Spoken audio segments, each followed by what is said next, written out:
Sejam todos bem-vindos mais uma vez às minhas redes sociais. Eu sou o Glauco, darei continuidade hoje ao meu vídeo que eu tratei aqui no meu canal, o último vídeo sobre a desconsideração da personalidade jurídica frente à holding familiar.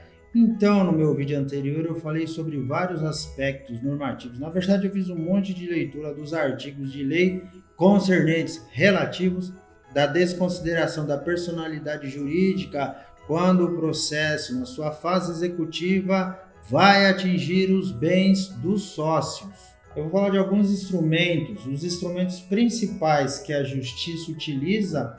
E aqui, senhores, tanto a Justiça do Trabalho, os nobres colegas sabem que essas ferramentas principais, elas se aplicam tanto à Justiça do Trabalho, quanto à Justiça Civil, à Justiça Federal. Quando se pensa na busca de bens, quando se pensa no resultado efetivo de um processo de execução, todo o judiciário se municia, se aparelha desses instrumentos principais à busca de um efetivo resultado da execução. E, senhores, quais são esses mecanismos? Os principais, os mais conhecidos dentro do nosso ordenamento jurídico são o Sisbajude, o Infojude, o Renajude e o Arispe. Então aqui temos 4 mecanismos principais à busca de bens. Explicarei aqui cada um deles.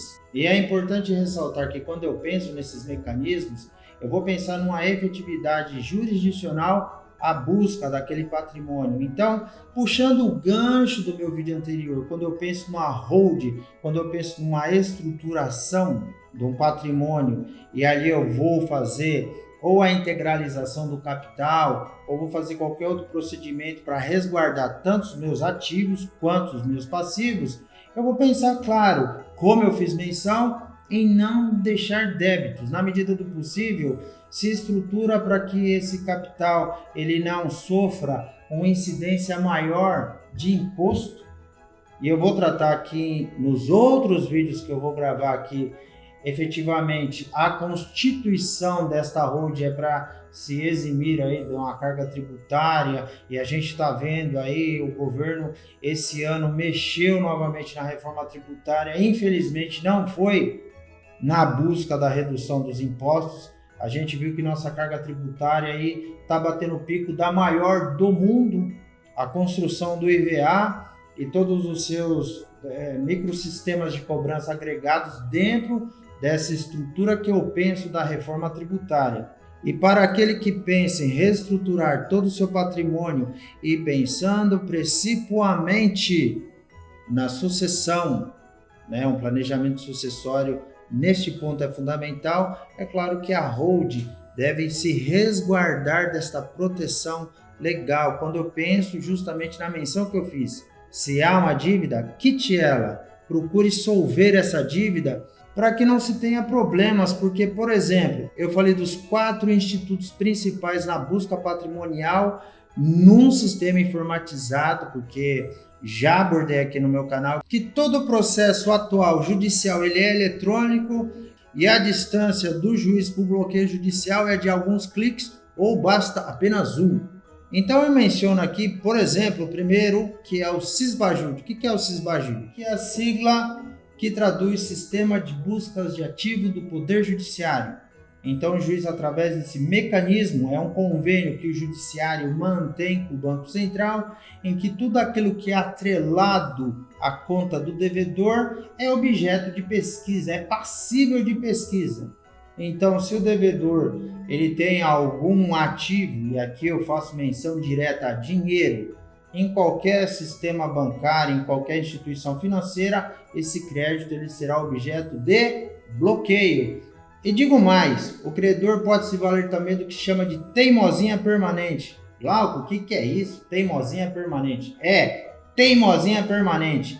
Então, assim, o advogado, na causa, ele pode reiterar, ele pode requerer para o juiz que o juiz faça o bloqueio daquela conta. E quando eu digo aquela conta, senhores, é tudo que está atrelado ao CPF do devedor por 30 dias. Então imagina que a pessoa tem um débito, por N motivos não paga aquele débito e o juiz dispara o comando, Sisbajude. e até que ocorra uma movimentação bancária naquela conta, aquele sistema fica ativo e na hora que bate algum valor lá, automaticamente é informado para o fórum, ó, tem um crédito lá, há o retorno, há uma devolutiva dessa informação. Então o judiciário, de fato, através de um pedido feito pelo advogado, vai se valer desta ferramenta para a cobrança e o recebimento desta quantia. Para aqueles que, como eu já mencionei no meu canal, têm a justiça gratuita, basta o advogado pedir. Aqueles que não teve a justiça gratuita concedida, tem que fazer o recolhimento da taxinha lá via guia FDTJ de R$ 34,26 aqui para o estado de São Paulo.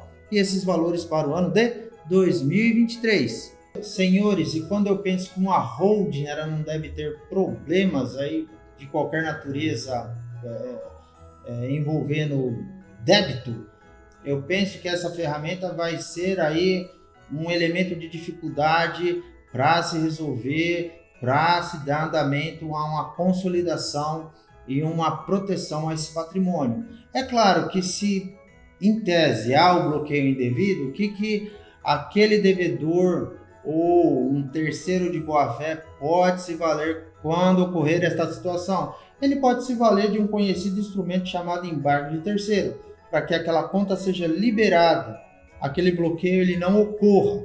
E outra situação, dentro desse cenário, há todo um universo, uma realidade que pode acontecer, e há a discussão se pode ou não ser bloqueado conta poupança. Sabemos que na justiça trabalhista esse sistema do Sisbajude ele é mais rigoroso, ele não sopesa a realidade de haver ou não conta poupança, ou se o devedor pode se arrogar no diálogo e no discurso de dizer, olha, esta é minha conta poupança, ela não deve ser bloqueada. A Justiça do Trabalho ela não faz essa ponderação como a Justiça Civil. A Justiça Civil, em algumas situações, para o devedor ele pode alegar, olha, a minha conta poupança ela não pode ser objeto de bloqueio. E aí há turmas dentro do tribunal, porque necessariamente a pessoa vai precisar recorrer, de que aquela conta não deve ser objeto de constrição.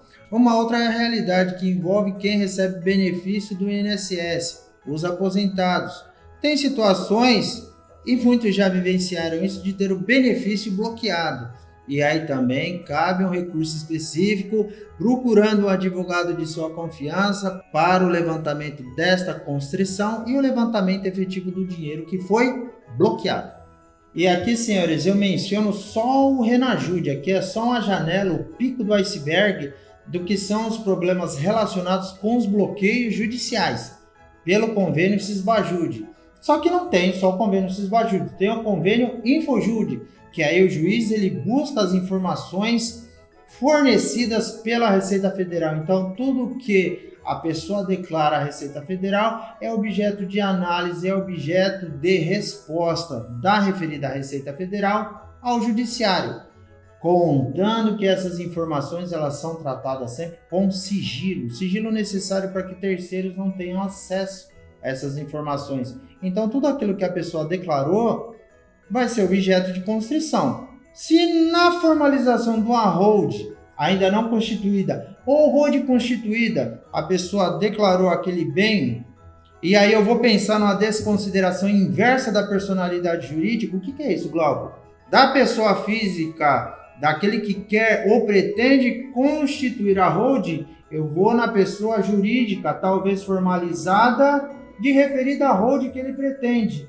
E naquele bem, naquela parte do patrimônio que está se pretendendo integralizar, eu já informei que ali consta, seja um imóvel, seja, enfim, um bem imóvel patrimonial, ali eu posso pedir aquela constrição, porque eu tenho informação Infojude vinda informada ao fórum.